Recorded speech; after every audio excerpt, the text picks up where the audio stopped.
Keharitomene, God's title for Mary.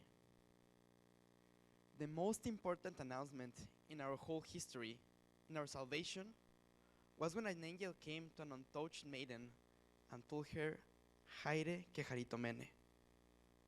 Those two Greek words were the opening and the beginning of our salvation history. Those two Greek words were the title that God gave to Our Lady. Normally, Keharitomene, it's translated as full of grace or favored one. But if you go back to the Greek, the possibilities are numberless. Just the verb keharitomene from harito, from the root haris, that normally can mean grace, but it also can mean beauty, it can also mean pleasure, it can also mean favor, thankfulness, kindness, goodness of heart, reciprocity. So just looking at the possibilities from the root, you can find numbers and numbers and numbers of ideas of what could keharitomene mean. And then if you look at the fathers of the church, the interpreters, especially Greek speaker interpreters of the word, you find that those possibilities were actually there for the first members of the church.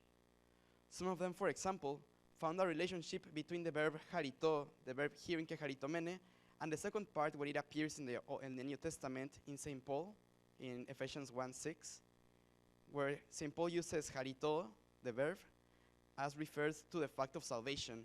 And he says that to call Mary keharitomene, full of grace, means that she is already living the fruits of resurrection. Other people would speak about this word as a perfect action, mind in her soul.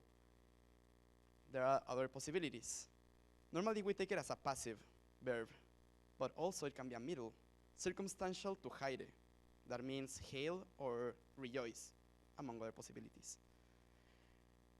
Looking at this, you can translate it not only as hail, full of grace, but you can say, hail, you have been full of grace. Hail because you are full of grace, or because you are beautiful, or because you are favored, or because you have been thankful, because you have received grace and you have answered and you have responded to this grace.